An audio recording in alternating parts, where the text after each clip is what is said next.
Hello guys! Hello Earth signs! Hello Gemini, Libra, and Aquarius. Welcome dito sa aking channel. Kapalaran 888. Welcome guys. Alamin natin kung anong messages, vibration, gabay, energy para sa araw na ito. The general reading, pwede kang makaresonate. Gamitin mo ang iyong intuition sa panunood. Air signs, Gemini, Libra, and Aquarius. Okay, so lovers. Meron dito sa inyo, it's either in a relationship ka or in a intimate friendship, trabaho, negosyo, or kung ano man tong partnership or relationship. Kasi ang lovers guys, hindi lang naman siya intimate, diba? Pwede din siyang partnership sa work, partnership sa career, sa business, or kano pa man, magkaibigan, close na magkamag-anak, magnanay, diba? Magkapatid. So, nakikita natin dito yung balance. So, if ever man na relationship to, posibleng may iba sa inyo dyan na magkakaayos kayo sa araw na ito or may understanding kayo sa bawat isa. Meron din dito na magse-celebrate ng kanilang wedding anniversaries. Meron na isi-celebrate na engagement. Or pwedeng meron ditong posibleng kasayahan. Diba? Celebration ng success ng dalawang tao. So, partnership. So, kung ano man itong celebrate mo, it's a success ng dalawang tao to. Okay? So, maraming tao sa paligid mo ang makikipagsaya, makikaselebrate sa success na nakuha nyong dalawa. Or team, parang ganun.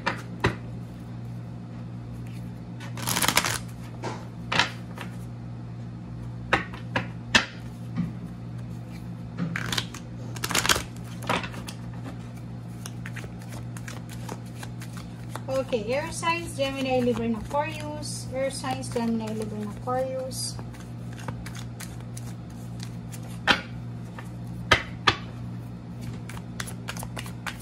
Ano ba ang messages? Energy? Oh, sorry. Wow, the World card. Okay. So, nakikita ko sa'yo dito na posibleng in a relationship ka. May mga issues sa relationship mo. May mga third party or may mga kasinungalingan or kano pa man ang posibleng magtapos sa araw na ito. Kung makikita mo to air signs, etong 7 na to is yung temptation sa buhay mo, traitor sa buhay mo. It's either yung karelasyon mo, kasi lovers to karelasyon, kapartner sa business, ka-team, or kung sino man to na posibleng niloloko ka, nililin lang ka, in-scam ka, ang posibleng matapos siya. Makikita mo sa araw na ito yung katotohanan. Lalabas yung katotohanan, parang ganun. So, for example, may relationship dito na itinatago, ay posibleng sa araw na ito ay mabunyag. Parang ganun. So, yun ang nakikita natin dito. Relationship na like girlfriend, boyfriend, posibleng merong ikakasal ngayon. So, next level na sila. Papasok na sila sa next level ng kanilang relationship. Or kung ano man to, kasinungalingan, sikreto, ang posibleng mabunyag sa araw na ito. Okay. So yun. Ano man daw ito na, if ever man na sikreto itong mabunyag, if ever man na hindi maganda ito sa'yo. Like for example, hindi maganda ang mabubunyag na to. Like sikreto. Tungkol sa relationship, sa pamilya, or kano pa man, let go, let God, let it flow. So, ibig sabihin, kalma lang. Kumalma ka. Nandito yung King of Cups. Kalmahin mo yung sarili and move on. Okay? Meron din ditong relationship na posibleng dalawang tao, lilipat sila ng trabaho, lilipat ng lugar. Malayo dito sa temptation, malayo sa third party, or malayo dito sa taong gustong guluhin yung buhay nila or yung partnership nila.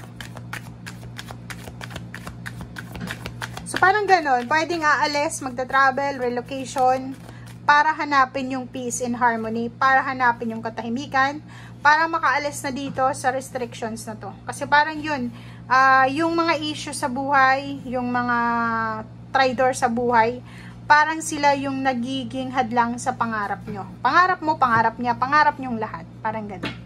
Okay. Meron ditong number 8, 8 of Swords, and 7 of Swords. Magkasunod sila eh. So, ibig sabihin yan, isang maling desisyon ang ginawa mo or ng other party, or kung sino man ang taong ito na involved ka, may ginawa siya from the past. It's either last July na naging dahilan kung bakit ka nakulong sa relationship.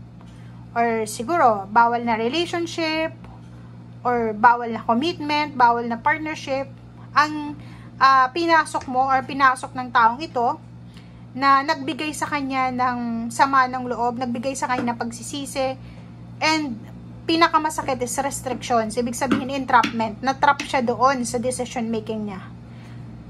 Wow.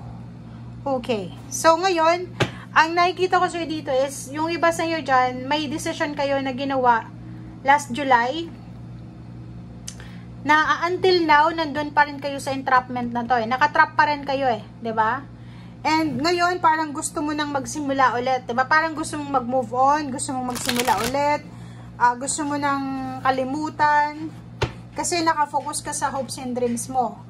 But, sinasabi ng baraha sa'yo dito na ang magagawa mo siya ngayon is kumalma ka. Kalmahin mo yung sarili mo.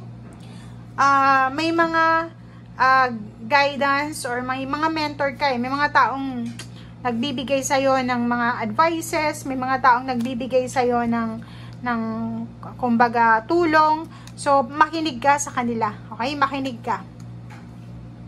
Okay. May iba din sa inyo dito na posibleng may isa-celebrate sila sa usaping work. 'Di ba? Pwedeng yung iba sa inyo dyan ay makakatanggap kayo ng balita from your boss or kung sino man ito na sobra kang magiging masaya kasi yung trabaho na ginagawa mo ay posibleng na-appreciate ng mentor mo, na-appreciate ng boss mo, parang gano'n. So, if ever man na may ginagawa kang business ngayon or may ginagawa, like for example, yung mga freelancer, self-employed, meron kayong mga kontrata na posibleng na-appreciate, na gustuhan ng inyong kliyente. Today, meron din sa inyo kasi 10-10 to, may mga obligations kayo, like obligation sa trabaho, obligation sa relationship, obligation sa family, obligation sa anak, obligation sa parents, trabaho na nagdo-double time sa trabaho or kano pa man, ang posibleng matapos kasi completion to eh.